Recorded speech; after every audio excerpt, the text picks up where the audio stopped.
All right. Hello, everybody, and welcome to Geopolitics in Conflict Show. So excited to be here with you all. But I'm even more excited because of the guest that I have today that I'm going to have a conversation with him. So, with me today here in the studio is none other than Garland Nixon. So, if you guys do not know Garland Nixon, then you need to learn more about Garland Nixon. So, Garland Nixon is a radio talk host, is a talk show host and political analyst in Washington, D.C. So, and he has a YouTube channel. You better get on there. It's the Garland Nixon show, I believe, on YouTube. And I listen to his stuff. I will provide you guys all the links on all that stuff at the end. So we don't want to waste too much time. We're going to get into the conversation with Garland. Well, good to see you, Garland. Thank you very much. I certainly appreciate you inviting me on. I enjoy your channel. I don't miss anything that you do. It's a lot of fun. I enjoy watching your channel. But truly excited to have you here. So, without wasting time, let's get into our topics. We're going to be talking about, there's no specific, we're going to, of course, talk about Taiwan. We're going to mention about Australia as well. Maybe touches on, for example, what's going on with the NATO expansion in a whole Asia, if it's even a good idea to begin with. So, let me start with Taiwan. How about if we launch with Taiwan? So, would you consider that, for example, the island of Taiwan has been now turned into some sort of powder gig by the infusion of U.S. weapons? What do you think? Well, the reality of it is when I talk to Taiwan, what I try to do is um, to create a perspective that's not just focused on the Pacific region. Here's what I mean, and this is the way I put it. There are three great powers right now in the world. Three great powers. Everybody else is, let's face it, even India, it's Saudi Arabia. They don't compare to the United States, to Russia and China.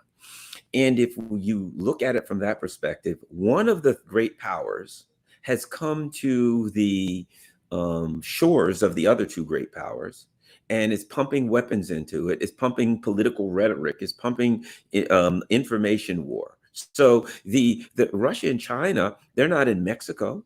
They're not in Canada. They're not pumping weapons. They're not training people. They're not building missile bases. They're kind of minding their own business in their own region, in their own area of concern. The United States has gone to the shores of China, and literally, since we respect, supposedly, at least on paper, the concept of one China, that Taiwan is part of China, we've literally pumping weapons into an island province of China.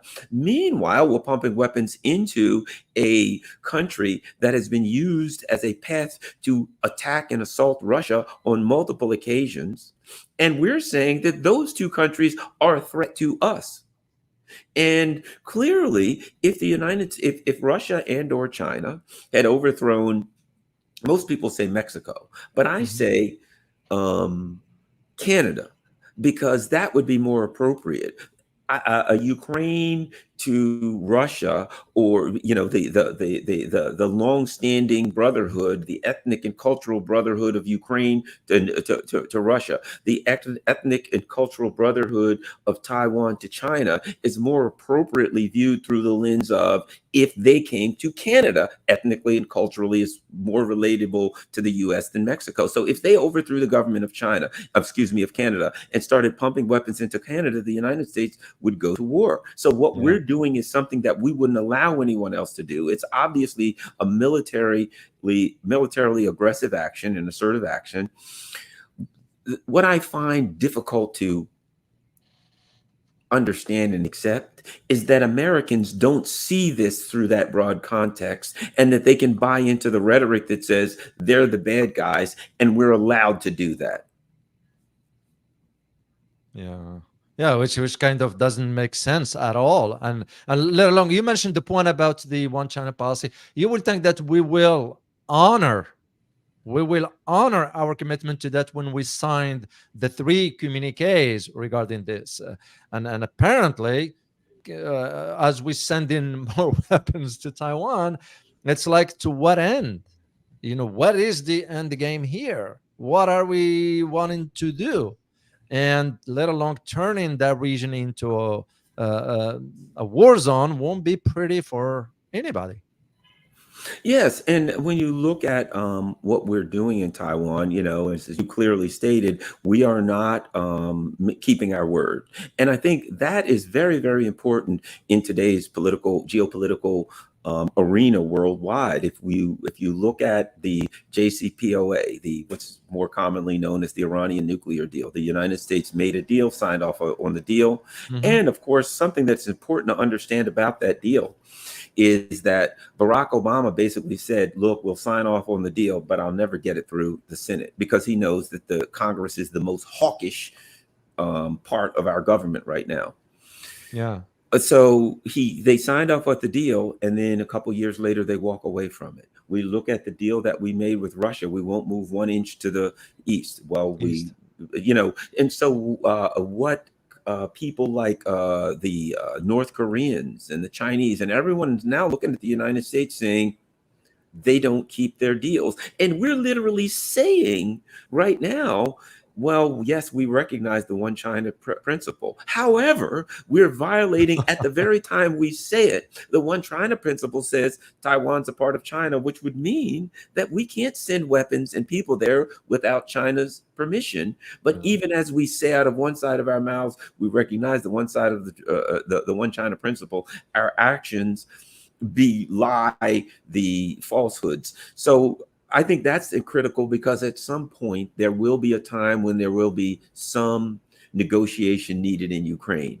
And who in their right mind would ever believe the neocons running this country based on what they've been doing for a long period of time relative to agreements and what they're doing right now with the one China principle? How do you negotiate with someone who constantly lies and constantly violates the deals that they make? Yeah, and well, spot on, Garland. Because to me, as a geopolitical analyst, I would think in terms of the credibility. Anytime you enter into negotiations with other countries, the first business of order is how credible are you?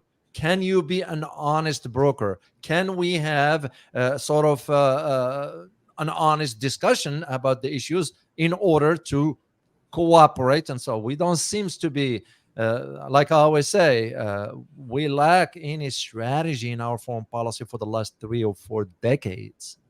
That's the way I see it. And this extension in Asia now, it's been a concern for me personally, because I've been following on it.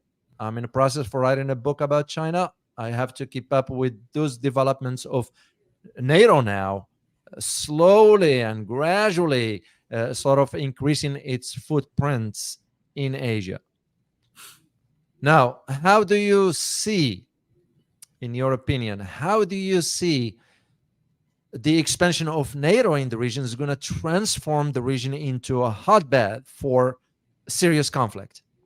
Well, every place that NATO goes, people understand now exactly what NATO is. NATO has been exposed. Yeah. It is not a defensive military alliance. In fact, it's not even a military alliance. It is an umbrella group in which the United States can bring its colonies, its vassals together and control them all in one spot. Bring them all together and they'll do what they're told. And it is held together with coercion, because anytime you have an alliance, a group, or a coalition, right? Politics, geopolitics, as you know, are about alliances and coalitions, formal and Hmm. informal. The question in a coalition becomes this: what is the glue that holds a coalition together? In some instances, it's because several countries are in the same region. We have the OPEC. What's the glue that holds that alliance together? They all sell oil, and they need the oil prices to be reasonable. So so now you ask yourself, what is the glue that holds the NATO alliance together? The glue is the coercion of the United States. The glue is the power of the United States to beat down the vassals, to literally say, do what I say, or I will blow up your pipeline. Do what I say, or I will literally sanction people in my own coalition, alliance, whatever. So we learned that NATO is an alliance that is run by a coercive, angry empire that thinks nothing of using violence and coercion against members to hold itself together. And And here's the other thing. I can't remember who wrote it. There was an article that I read recently. It was brilliant. But what it talked about was this. You hear China and Russia and a lot of other countries talk about the United Nations, right? The UN. Mhm. We need some kind of a body that people who have disagreements in the world can come together and utilize this particular structure to settle their differences peacefully, Mhm. to settle their differences using international law and the UN Charter, et cetera, right? But it appears that what the US is trying to do is to replace the UN with NATO. Because look, if NATO's around the world, right, and NATO is going to use physical and kinetic violence to Mm. control the world, then the concept of the UN using into our intellect, using our ability to have legal principles and standards through which we can settle our differences, that becomes irrelevant. If this guy just says, I'm going to take this club, and anybody that doesn't do what I say, I'm going to hit him over the head with this club, then what is the point of people who say we'll sit down in an international court and we'll work out our differences with an international body? So in a way, you can make an argument that we have a Eurasian coalition, Eurasian centered coalitions, that's saying we want to utilize an international body and we want to use standards and a rule of law to settle our differences. And then you have the US coalition saying, no, we want to use coercion and brute force to settle our differences. And so now it becomes which one of those wins. I have to believe that it would be the former as opposed to the latter. Yeah. Well, the UN, as you know, it's sort of toothless anyway. I mean, I kind of watched it over the years, and especially with what took place in. I'm sure you do remember this, Garland, what took place in Rwanda, the genocide that took place back then between the Tutsi and the Hutu. And what did the UN? What did we do? We stood on the sideline and watched. I remember back then that Bill Clinton didn't even want to send any forces to prevent the genocide from occurring. I remember when I graduated, when I got my PhD, the guest speaker for the ceremony was an individual who used to own a hotel in Rwanda. Believe it or not, Wow. he was there physically, and I listened to his speech. It was a heartbreaking to hear the stories, and yet I kept asking myself, well, where was the UN? Where was the American leadership in the sense of allowing the genocide to take place? So I got your point. I really got your point exactly for how now NATO is sort of being pushed in that direction of replacing NATO, UN altogether. So, my big concern with Asia, since we are still talking about Asia before we Certainly. move into my big concern, Garland, is that I am noticing some major developments taking place. For example, we got the US made arrangements now to establish a naval hub in India. The US made arrangements with PNG, Papua New Guinea, as far as militarization of an island there. I'm noticing also the expansion of bases in Philippines. So then the bigger of them all is that NATO is intended to open an office in Japan. How do you read this? Well, clearly, the U.S. is doing, what empires do. It sees an area of the world and it feels that it doesn't have complete control of that area. So we've got to put bases in it. We've got to, because the bases, U.S. bases, it's clear now. If the Mhm. Germans and the Italians haven't figured it out, U.S. bases are not bases for defense; they're bases of occupation. So the U.S. wants to occupy literally and physically the Asian and the Pacific region with Mhm. bases, and therefore be able to project its military might, which of course is dangerous. It's not going to be quite as easy in the Pacific region because so many countries are aligned with China, and they don't want to commit economic suicide in the same way that the Europeans did.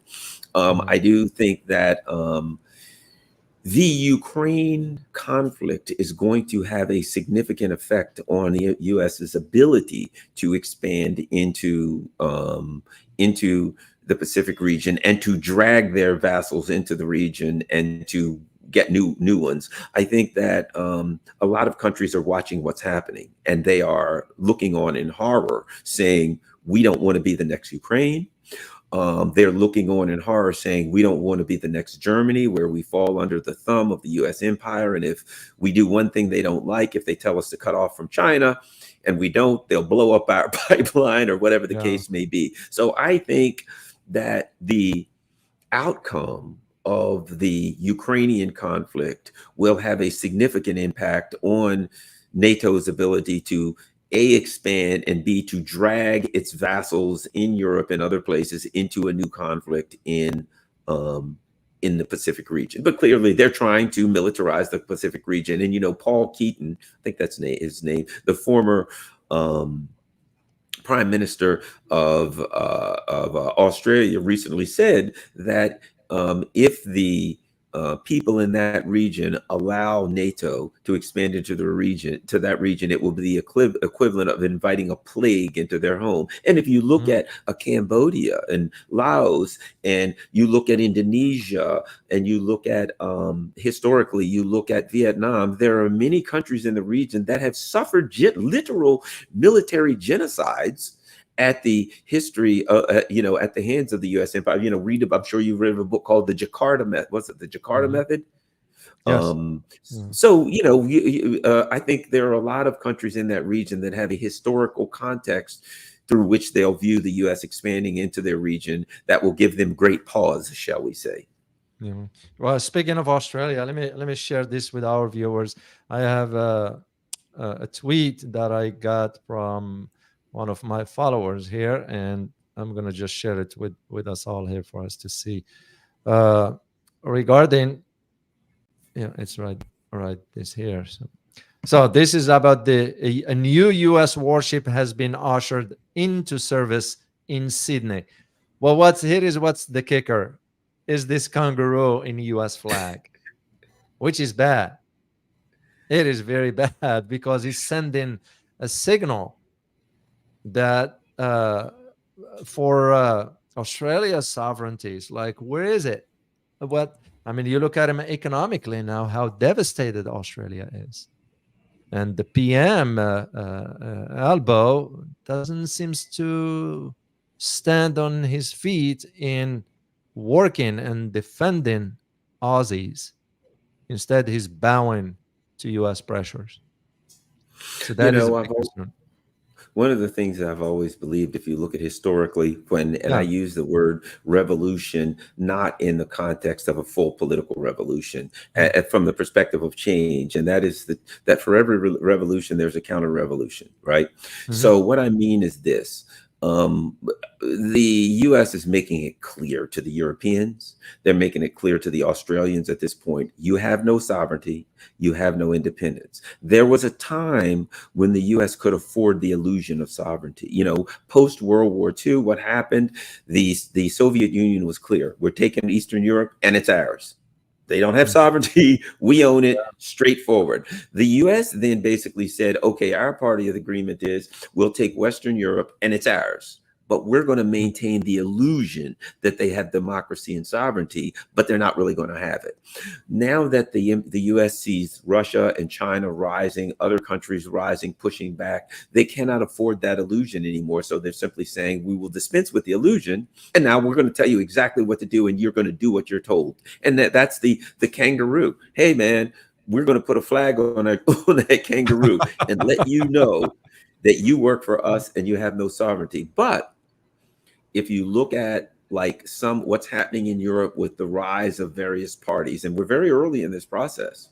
Yeah. Over the next 5 to 10 years, if we're fortunate enough, and hopefully I believe that we will, to get through this particular disastrous period, that you will see a counter political revolution throughout these U.S. vassals and colonies, where you start to see the rise into power of parties and people who oppose the U.S. Complete control of their country, who want independence and sovereignty. So the U.S. is running over people, pushing them, but they're creating a dynamic where when the people in the country wake up one day and say, wait a minute, we thought we were a sovereign nation and we're not, they're going to want that sovereignty, and they're going to push back, and they're going to come for it. And the Australians, I think, will be no different. They may be a little longer in the tooth doing it, but I think that time's going to come. Yeah. Well, to support your argument, Garland, Spain just witnessed the the far right party that won the elections in Spain. That means since the era of General Franco. Hmm. That's how you are to the point. Exactly. I do predict the same is going to be happening in France, and in some other countries in the southern part of Europe. For Eastern, I will look at, for example, Hungary with the Prime Minister Orban. I already start to see indications he's pushing back against the EU policy. I won't even be surprised that one day he might just say, well, you know what? It is time to part ways, and Yeah, because they're being hammered economically with this what the Europeans were doing as far as sanctions, that he's like, no, I'm not willing to sacrifice the welfare of my people so we can support sanctions that don't work for us at all. So this is you make where a I see it going, moving in that direction. what, Now, just to go back oh, quickly so to good. the yeah, go ahead, Garland. I was going to make a quick point because you make a great Sure. point for this reason. Look, if you say to me, Garland, join my coalition, I once had a professor that said, everybody listens to the same radio station, WIIFM. What's in it for me? Right? If you Hmm. say, join the EU, join NATO, join this coalition, whatever, I'm going to say, what's in it for me? Well, peace or prosperity or whatever, right? If I wake up one day and say, I'm a member of the EU and NATO, what is it bringing me?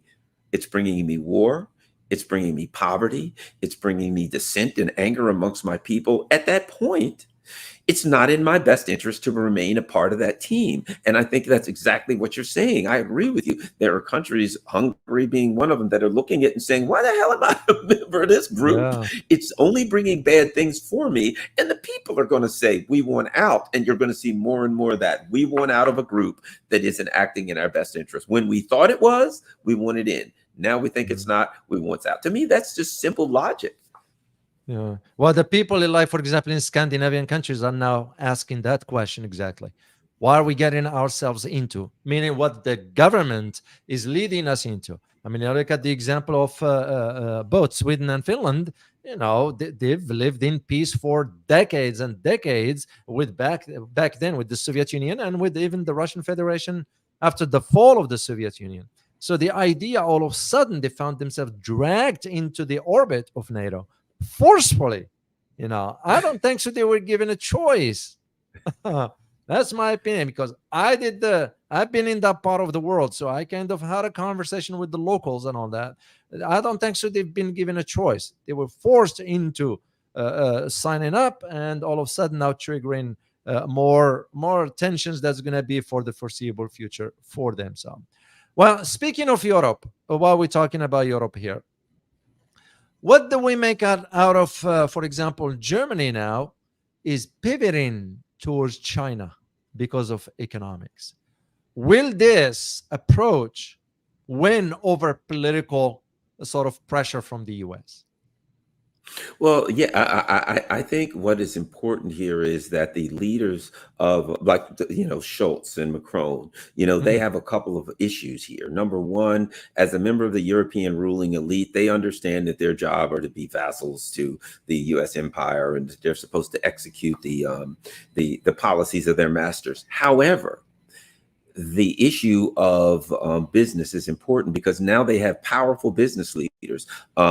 I forgot which one, but between Mercedes and BMW, one of them sells 40% of their cars in China, the other 38% in China. Well, I will guarantee you that neither of them has a 40% profit margin. So they Yeah, cannot afford to give up China. They go out of business. Siemens, on and on. So you have countries, companies now that are yeah, saying, we cannot survive economically if we give up China. That's if we give up the Chinese market. That's not an option. So not only now, I believe it was Macron or someone who came out recently and also said the US needs to resolve its issues with China without a military confrontation, right? So they're looking at two things. Number one, we cannot afford to join the US. It's hurt us bad enough with Russia. We'd be wiped out if it was China. But number two, if there is a military conflict in that region, well, now we can't send ships of Mercedes and BMWs into it. We can't get the things that we need from China. If there's a military conflict, things could be blown up. There could be a mess. You have these countries building $100 billion factories in China. So now you have countries saying, hey, if the US bombs China, they're bombing my factories. So you have the economic survival of these companies now is coming to the forefront, and they're putting Yeah. pressure on the Schultzes and Macron saying, look, we helped get you in office. And in the event that things start going bad for us in China, we will ensure that we'll help get you out of office. Out of And I office. think that is an issue. That's true. Well, actually, the company, because you mentioned Mercedes and BMW, it was Mhm. BMW that moved its operations now to build a new factory in China after the conversation with the Scholz administration, because they were saying, hey, the energy cost here is becoming too astronomical for us. So what we end up doing is we're going to be moving to China. Speaking of China, what I'm thinking about it here, I don't know if you got a chance to see the article that came out yesterday or the day before about now how the US policy regarding the chip manufacturer. Remember, we imposed certain restrictions on other countries, like, for example, the Dutch, not to allow the sale of the ASML equipment. Only now we are finding out that China retaliated, of course, but now China is going to be and China will end up building its own equipment. So we are now having a hard time finding access to chip products. So what do you make out of that economically moving forward Well, for us here in the US? yes. The first thing I'll say is if you look at 2014, the Hmm. U.S. When or 2015 when 2014 2015 when Russia moved into Crimea and the U.S. Started all this that was the first massive sanctions regime against Russia. But one of the things that it did was it forced Russia to start making a lot of things at home, to creating a lot of their own stuff, manufacturing their other stuff, finding ways to get around those sanctions. And now that it actually really prepared Russia for the sanctions regime that was levied against them at the beginning of the special military operation. Now that we're going after China, it has that counterproductive, that paradoxical effect when you sanction a country, particularly a country that powerful with that level of technological ability, that now what you force them to do sooner than they would have already done it, you force them now to move deeper into the manufacture of chips. Now, for some years, maybe 3, 5, 7, however, they may struggle a little bit with the chips. They won't have as much as they had, as cheap as they had, but 5, 8, 10 years out, China now becomes the world's center of chips. Russia becomes the world center of chips. These people look at what the US is doing with their sanctions, A, as a difficulty, but B, as an opportunity. Well, now people that can't get chips, I can expand my chip manufacturing. So yes, Mm. two things. China recently struck back against the U.S. by restricting the sale of some very important and critical rare earth metals. Hmm. And so they have the ability to hit back. B, China is developing their chip manufacturing. So in the long run, it's going to do the same thing as what happened with Russia. It's going to hurt the US's ability to coerce people because China will advance its chip making. And I was reading an article the other day of how many engineers and how many scientific people who had science degrees, et cetera, were moving to China from Europe and other places because China's sitting there saying, we need you. We'll pay double. We'll pay triple what you're getting now. Come here. So now they're sucking up all the brains around the world that does this Wow. because they have the finances to do it and they expand. It is another self-defeating action by these neocons who just cannot see that just pushing people around doesn't work anymore, that people have other options and that they're innovative.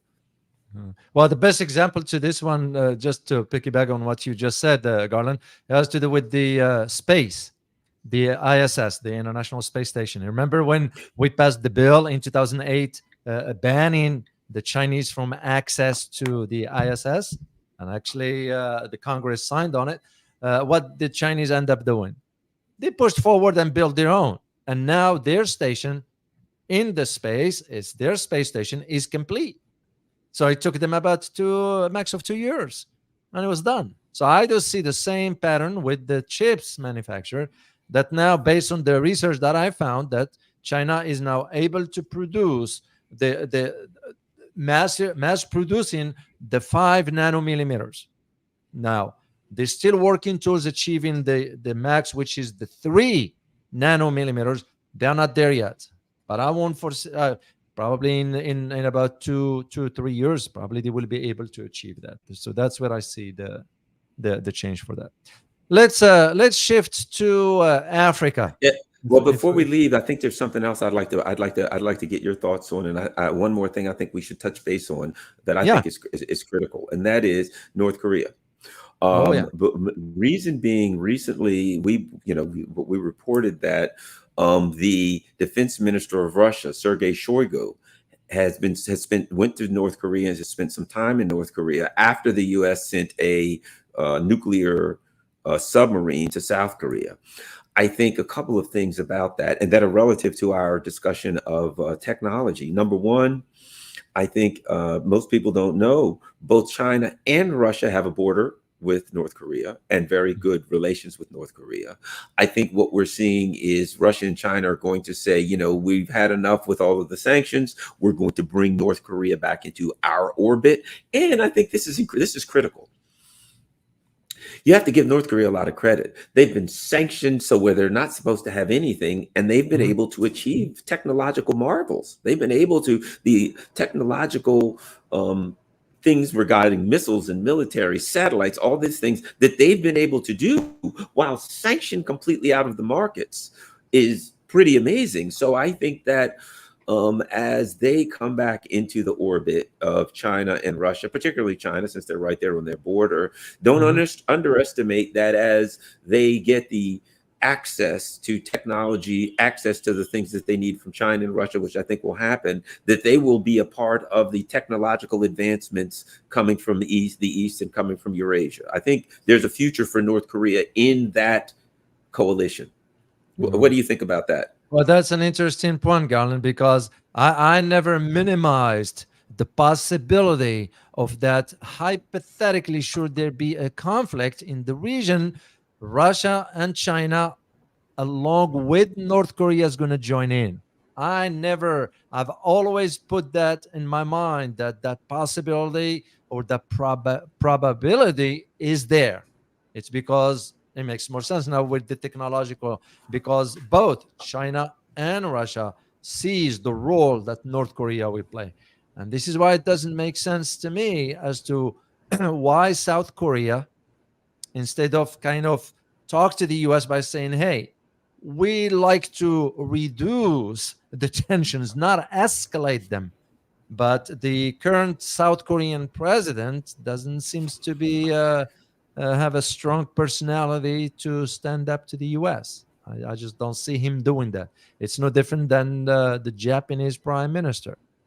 So it makes me just wonder why the leadership is so weak. It's almost like you start to wonder what's going on with leadership in some countries. What happened to when a man stands for principles, let alone being the head of a country? You put the welfare of your people first before your political career, before your ego, before your sort of what's the word I'm looking for? The legacy and so forth. You put the welfare of your people first. I just don't see. I mean, we have it right here in the US, Garland. I don't need to tell you, right? Yeah. It very saddens me. It really saddens me to see what has become of our country here. I tell you, Yeah. it pains me to really start. I've been on the other side. I was in Washington. I was in, and I'm like, just since the 1990s, I've been seeing or observing we go in a different path here. And the politicians, the people in charge, are not kind of thinking in terms of. I looked at yesterday Mitch McConnell's, who froze when he was talking. The man is about 82, whatever his age is. When you look at the whole leadership in there above 80s, I mean, is it not time to change? to have a leadership and sort of move the country forward. It really saddens me to see what has become of us. And I don't know what the end game is going to be. Most Americans do not realize that one. So let's chat about Africa briefly here. So Africa, why is Africa important? Many do not think that Africa will play a role in this new multipolar system. Some say, oh no, Africa has always been forgotten by the US. And rightly so. We never had any cohesive strategy towards, or policy for that matter, towards Africa. Now we're starting to see that the Chinese presence in Africa, the Russians' presence, and mainly Chinese because of economics, all of a sudden we're starting to pivot in pushing towards coordinating with other countries. You just heard about the coup that took place in Niger. All of a sudden, Niger was fine last month. What do you make out of all those dynamics that's taking place in Africa as we speak? Well, I think what is important to understand about Africa, there's a question that must be asked because people say, well, Africa's poor, underdeveloped, et cetera. And that the question is this: why? Why is, and of course, historically, you look at it and you look at the issue of colonialism, you look at literally the Europeans in the 1860s came together in Belgium and split Africa up amongst each other, like some bank robbers had robbed a bank and were saying $1 for you, $1 for you. They literally did that with that. You take the West, that we'll take East, blah, blah, blah, right? They gave no agency to the people of Africa. And so Africa is poor for the same reason that if I'm walking down the street and somebody hits me over the head and robs me, I'm poor. I had money, but somebody stole it. That being said, I think what Russia and China see is that Africa has a potential, very young, one of the youngest continent on earth, lots of young people who are hungry, who want to, who want opportunity, a tremendous amount of resources. Any resource you could possibly want, there's plenty of it in Africa. So they have the things that they need to sell to make money. And traditionally, the colonial powers have simply, relieved them of all their goods with little or no compensation. I think what Russia, Africa, the BRICS countries, et cetera, see is if we give them a reasonable economic deal, they'll be happy. They'll make money. We'll get a fair, good, an excellent price, in fact, for the raw materials that we need. But there's another part of it, and I think Russia and China recognize this. There's the potential there for a very large and powerful, what's the term I'm looking for? Market. So if I think they're looking at saying, if we help to develop Africa, if these people have more money, they have better jobs, they have roads, they have railways, etc., they'll need to buy things. So when they have a strong economy and you're Russia and you're China, you're buying things from them, they're buying things from you. I think they're looking at the US as an unreliable partner. And I think they look at Africa, they look at South America and say, they have lots of resources so we can do business with them. We have a historical connection to them, the Soviet Union and all of the things that happened between the Soviet Union, the countries in Africa and Latin America. In their anti-imperialist fight, however you view that, it's a reality. And that as the US becomes and Europe become less reliable, they'll sanction you, they'll stop buying stuff from you, they'll try to take you out of business. These people just want to eat. We'll make a deal with these guys. We'll build their market. And now we can do business with people who, if the US market is there, that's great. If it's not, we got other options. And I think that's the future of Africa. That's the way they're seeing Africa. And I think that you're seeing Turkey and Iran and Russia go between Africa and Latin America to connect these global South countries and build, I wouldn't say an anti-US bloc, but at least a pro-BRICS, pro-Eurasian bloc, not anti-other people. So I'll put it like this. If you're a businessman, you got to see there's tremendous opportunity in Africa and Latin America. As long as you do business with these people, ensure that they get a slice of the pie. They'll be happy. Yeah. Well, especially when it comes on economics. I mean, like you mentioned, Africa has massive resources that they have not been or they have not benefited from because major powers were taking advantage of that. I just find that recently that France, which has had a massive presence in Africa and being kicked out by Mali. I just find out that France declared that it has massive amount of gold. Well, France doesn't produce gold. France doesn't have gold. Where that gold came from? It's kind of like, wait a minute here. I'm like scratching my head. Wait a minute. You don't have gold in your country. Where do you get it from? All of a sudden, they're declaring that because they're seeing where that trend is going as far as Africa. And I hope they can succeed. Literally, Africa deserves some major for its population to move forward. So, One all other right. thing I think with Africa that has to be mentioned, it's critical right now, Yeah. the Russia-Africa summit that's going on. Right In St. now, there's a Petersburg. huge Yeah. summit. Yes. And that recently, Vladimir Putin made some statements. And one of the things that he said was that Russia was going to help to secure African countries' sovereignty. Now, that is very powerful. I've talked to some friends of mine that are African.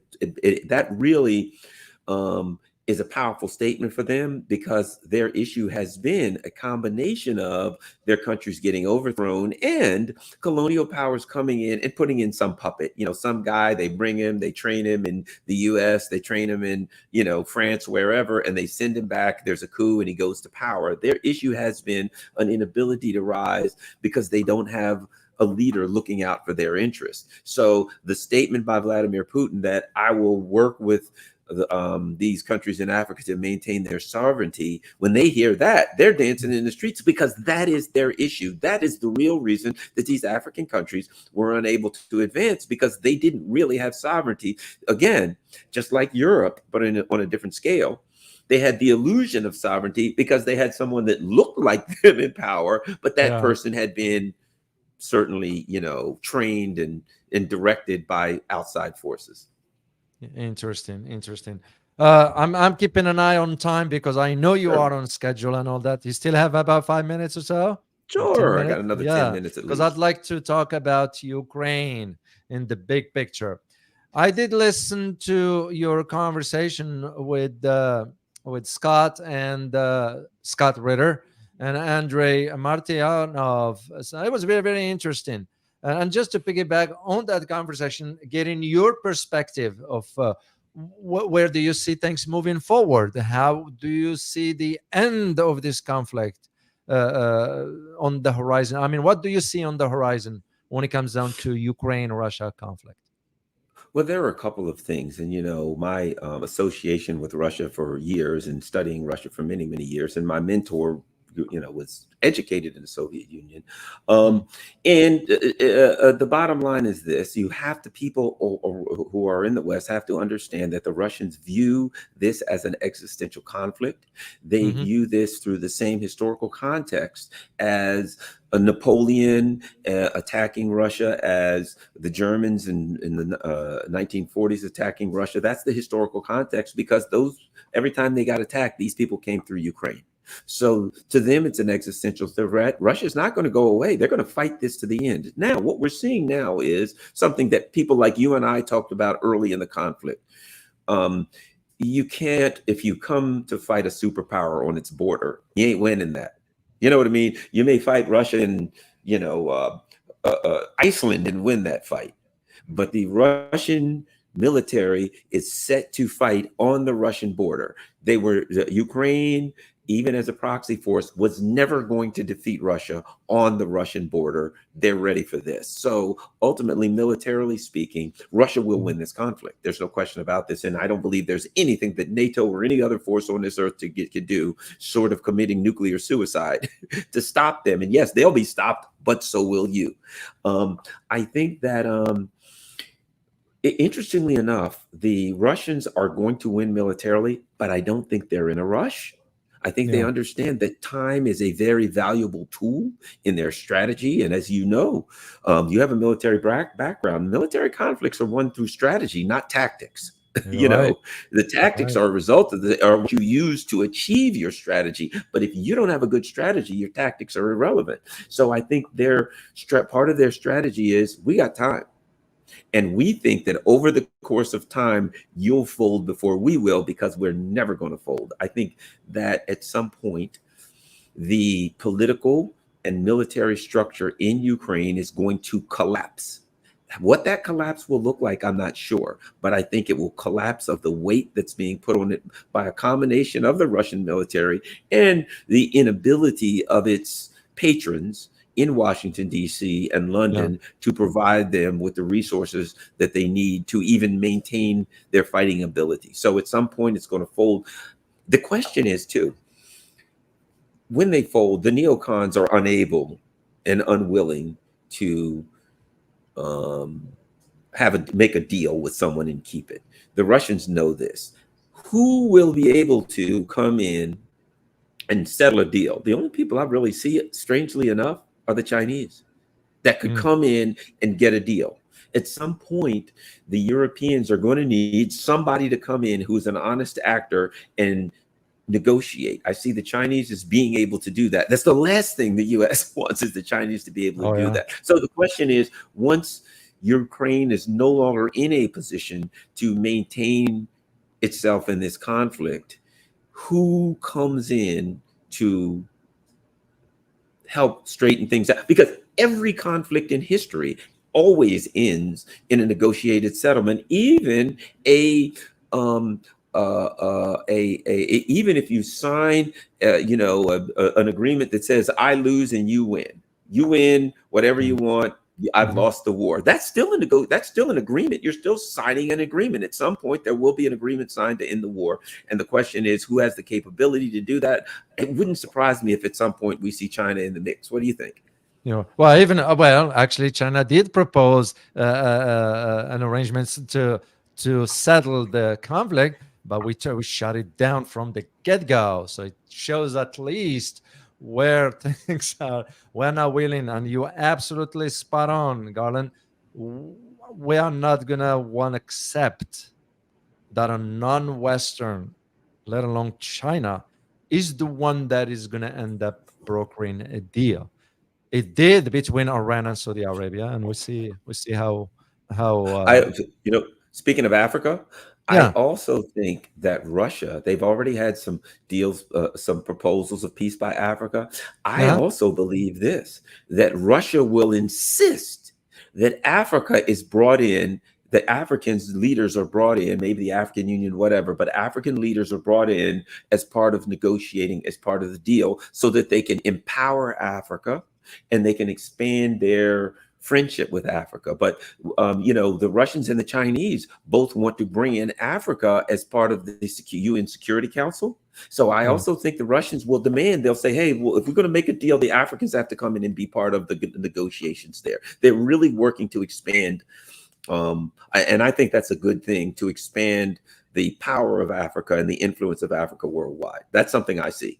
Yeah. Well, it's also because the new multipolar arrangements is not going to be based on ideology, but rather based on economic blocks. And Africa, you cannot ignore the economic angle when it comes down to Africa. That's just the way I see it. So that's how I see that one. So, well, Garland, I know you are on schedule because you have some other. And by the way, guys, just for you to know, I am a frequent guest on Garland's show called Critical Hour in Washington D.C. I'm gonna post a link for you for some of my episodes with Garland and his co-host Dr. Leon Wilmert. You will enjoy listening to, and I enjoy the show because I've been on it so many times and I keep going every week almost. So, Garland, where do people, if they want to reach out to you or find out about it, where can they go? The easiest way, of course, I do my show 105.5 FM, The Critical Hour with Dr. Wilmer Leon. I also have Pacifica radio shows. That's WPFW FM in Washington, D.C., and KPFK, Los Angeles, California, and my YouTube show. So I'm out there. Just look for Yeah. me on YouTube. Yeah, and I will make sure to post all those links for our view for you guys, so you'll have access to Garland's not only channel but also other mediums. Well, Garland, I can't thank you enough, brother, for carving out time for us. I know you're busy, and I look forward to next time. Thank you. I'll talk to you soon. My pleasure. Bye.